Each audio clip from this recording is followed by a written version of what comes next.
Hey guys, I'm going to make a video about cutting out your flats, but I realized I didn't have any flats I wanted to cut out. So I was going to make them and I figured, why don't I just film it while I'm doing this, just in case anybody wants a little refresher on flats as we're heading into the project. So at this point, I've seen everybody's flats. I've given everybody feedback on them. Hopefully you've made all your corrections and we are ready to do the final inking if you haven't already, and get those cut out and ready for mounting on your flat boards for this project. Okay, so I've got to put some seams in here. Oops, try to be neater. It's hard. I'm realizing it's kind of hard to do the flats on video because the camera is right where I want my head to be. Some little stitches right here. This is a puffer jacket. I want you guys to look really closely. If you've got a puffer jacket in your collection, look at one of these garments in real life and look at whether this is a solid seam line or whether it's actually a row of stitching where we've got these baffles or these different sections of the garment. Now I can do a solid line in some places, like right here. What I'm envisioning is that I've got a little drawstring with a little toggle slider, and then what did I want to do here? Yep, I'm going to stitch it up this side, but I'm envisioning there's a zipper enclosed in this front placket. I can do just a little bit of loopy-doopy swoopies so that it looks like it's kind of puffed up, but we don't want to get too crazy with that or it might confuse people. Okay, now this one needs to turn into stitches. The armscye is a solid line, right? Because that's where the sleeve attaches to the garment. It's usually here. Once in a while we have a raglan style. There's different ways to do this. We also have a solid underarm seam, side seams as well. The side seams and the underarm seam actually hit each other because if you lift your arm up, you'll see how that's essentially continuous. Okay, let me get the back view here. I'm going to get a fresh piece of tracing paper since I've been doodling all over this one. Got a fresh piece. And I'm going to go ahead and do my back view. So if you've gotten rusty on your back views, which I don't think you have because you guys have been doing your flats, so this is probably just extra since you're past this point, but at least it's documented now just in case. So when you do your back view, always and forever, we're going to trace the silhouette of the garment. Whoopsie, try to be a little bit more precise. And keep the silhouettes matching, especially if you've got a garment where there's like a high-low hem or something's going on. Maybe you flipped it up on one side to show the interior. We still need to keep those silhouettes matching. There's always a way to do it. There's always a solution, but sometimes we have to kind of puzzle it out. Okay, so here we go around the little ears. Oops. Try to keep it neat. Usually I fold the paper to get the back view, but I didn't have space on here.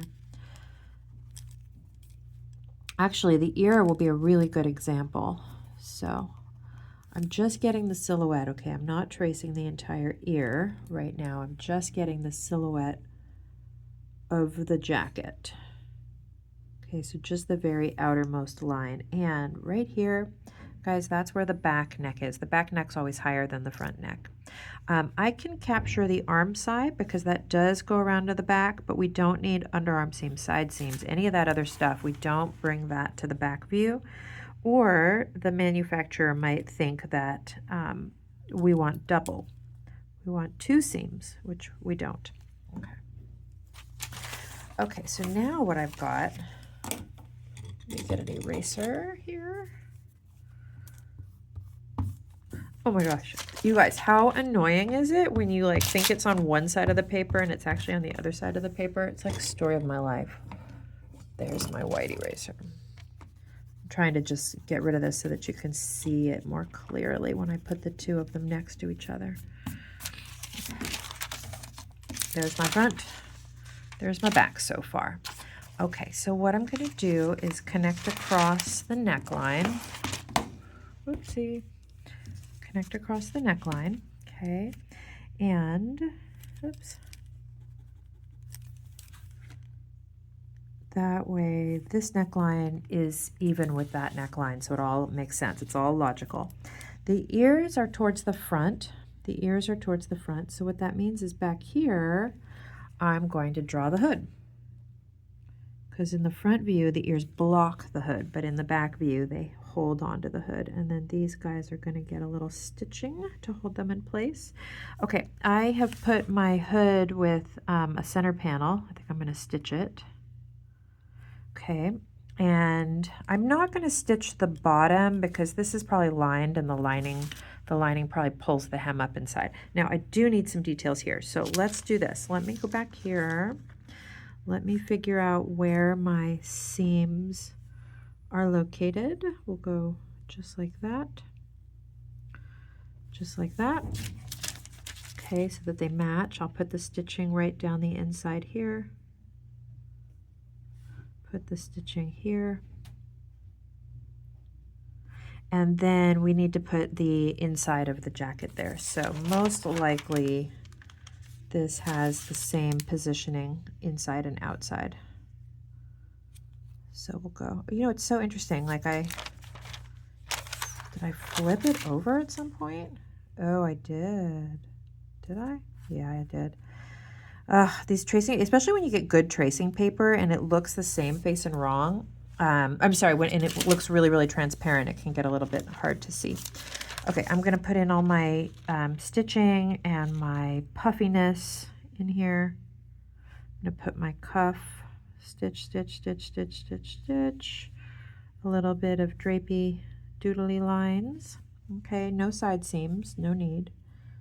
But we do want to bring that stitching and that cuff all the way around, and then we'll go ahead. I can change the location of the stitching on the back view. I can put a yoke. When I do that, I'm going to put a yoke straight across the back. Okay, probably should fold it and reflect it, but I'm pretty confident I can freehand that evenly. I'm going to put a yoke, and I'm going to stitch down that yoke. That's a pretty common thing to see on the back of a jacket. It helps us get a nice fit across the back when we put a yoke right there. Okay, and then maybe I'm going to have similar stitching going across the back. And here I'm going to keep my line because that's where the casing drawstrings all the way around. Okay, and I think that should do it. I think that should do it. Okay, a couple little extra lines, and now I am just about ready to ink. Okay, I'm probably forgetting something, but hopefully I'll catch it. Okay, so let me go ahead and get my pens and a fresh piece of marker paper, and I'm going to get ready to ink this little guy. I'll pause my video real quick here. Okay, I got my light box out. I got my Micron pens. I put a little blue tape to hold the marker paper and the tracing paper neatly, and I'm going to go ahead and start inking. I'll just talk you through the process, even though I know you guys know, just to do a little review since we're putting the flats boards together.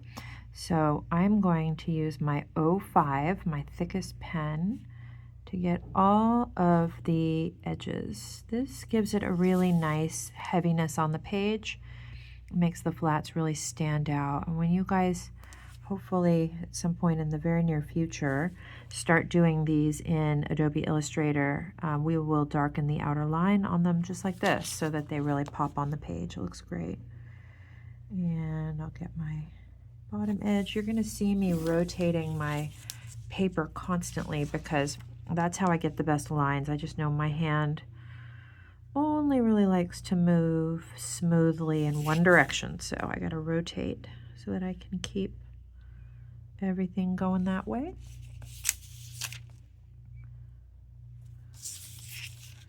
And here we go. And hopefully I can get this all on the first try, but as you guys know, with these flats by hand, sometimes it takes a couple of tries before you get it perfect. We are really shooting for as much close to perfection as we can get. These are blueprints. We want them to be accurate. We want them to be neat, clear, easy to understand. And I'll tell you guys too, who are here at the fashion design program, I talk all the time to the pattern making teachers, and when students turn in their flat sketches, see, as I'm talking, I'm making little errors, turn in their flat sketches, the quality of the flat sketches, guys, we are frequently seeing not what we want. And I know that you guys are learning to do it now, so I want to make sure that you just carry on with these skills in your future classes. Keep doing flats to this level. I think sometimes what happens is in other classes, people are rushing right before a project is due, and that's when the flats get a little messy, and we don't want that. Okay, stitching, I'm going to hold off. I'm going to do that with a 005, but for now I'll get all of my seam lines, all of my interior details, the opening right here. I think I flipped it again. Be so careful with your tracing paper that you're not accidentally flipping things. This garment is mostly symmetrical except for that opening at the center front.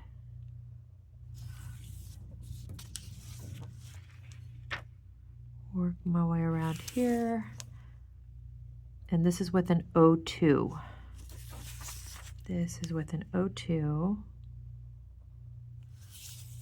that I'm just getting all the seams and inside details. So I'll finish my little ears by connecting right there.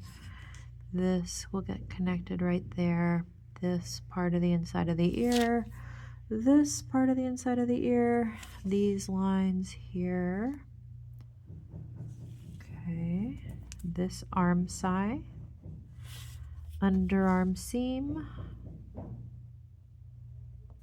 I find these really satisfying as long as I'm in like a precision mood. Do you guys ever feel like some days you're like in the right kind of frame of mind to do things that require super precision? I'm not always in that frame of mind, but when I am, like kind of today, I really, really enjoy doing flats. Okay, there's just something so satisfying about seeing them when they're done. Okay, so this is going to go here. I'm actually thinking to myself that I need this to break across the front placket, so I'll connect it like that.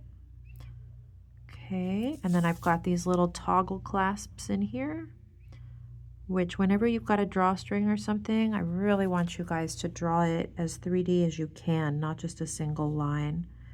It makes a big difference.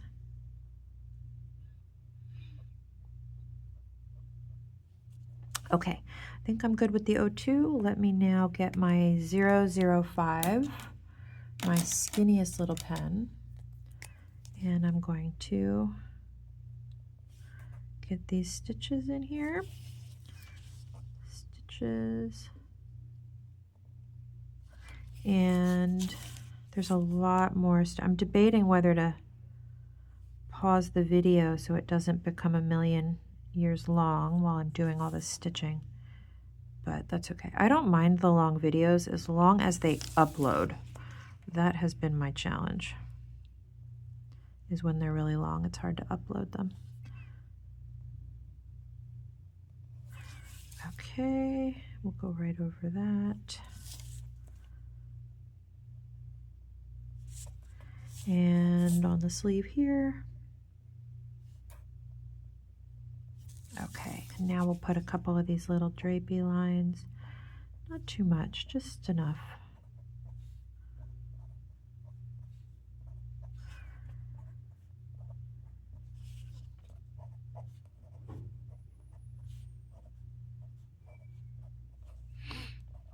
Notice as I'm doing these, I'm kind of trying to arch them as if they're going in the direction of the puff. Does that make sense? That tends to make it feel a little more realistic. Ooh, I'm so close here. I am going to stitch around the edge of the hood, and I'm going to stitch on my center hood panel. I'm not going to put the stitching in here because, you know what I will put though? I bet you we would want to finish that with some kind of a trim or something. If you're ever unsure, look at a real garment or look at photos of a garment online where you can zoom in. I'm not going to put stitching along the inside parts because I would do this, if I was making this, I would do that with a lining fabric that doesn't really need the top stitching. Okay, did I get it all, the details on the front view? I think I need to stitch the ears down. Okay, I'm going to do the back view. Let me pause this, and I'm just going to, I won't even pause it. I'll just keep going here. Okay, so So that was my front view. Here's my back view.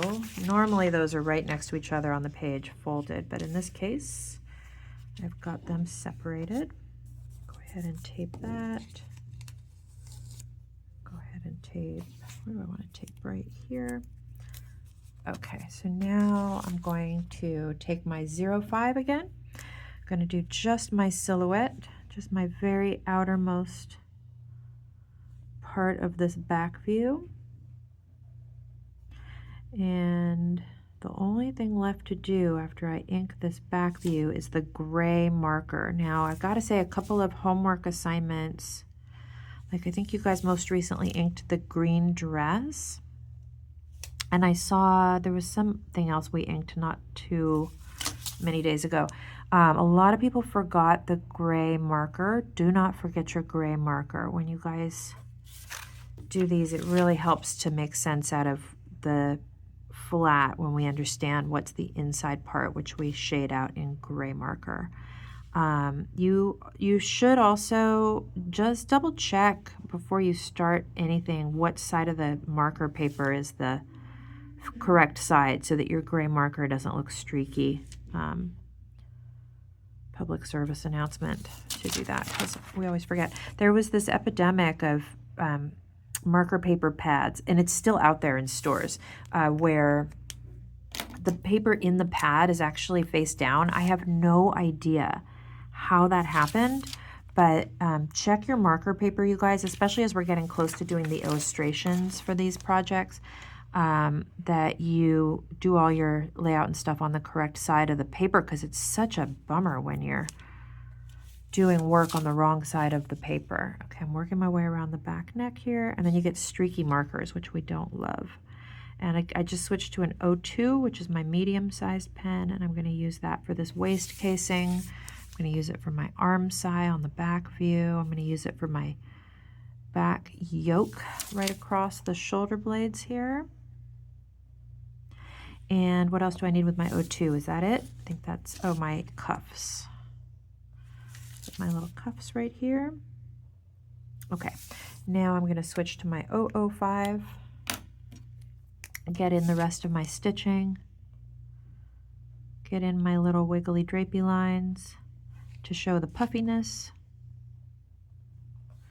Really push yourself to make these stitches tiny and neat and consistent. It is kind of a thing of beauty, you guys, when we see them done really nicely. Right along my yoke. Got them on the front yoke. Okay, let me get it on the hood. The inside of the middle panel of the hood would be a nice place to put them. And if I was asked to construct this garment, that's where I would want to do it. Okay, little drapey lines. You know, I'm not perfectly copying my ones from the front. Things like this, it doesn't matter that much. I mean, you can if you want to, but if these are a little different front to back, that's not going to confuse anybody.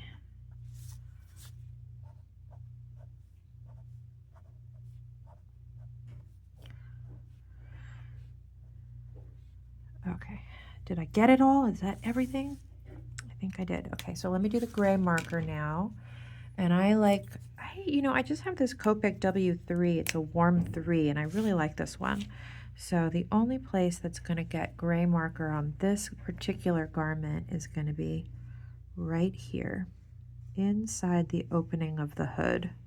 And when you pick your gray marker, try to pick something that's not too dark, because we don't want to cover up all of your beautiful line work. Okay, so just where basically think about it as where the fabric is touching the body. That's where we're going to put gray. Okay, resist the temptation to do the insides of the ears, all that stuff. Like, don't do it, guys. Just where we're showing the inside of the garment to help communicate the construction. Okay, so there is my flat. I'll go ahead and in the next video, I'm going to talk about cutting these out.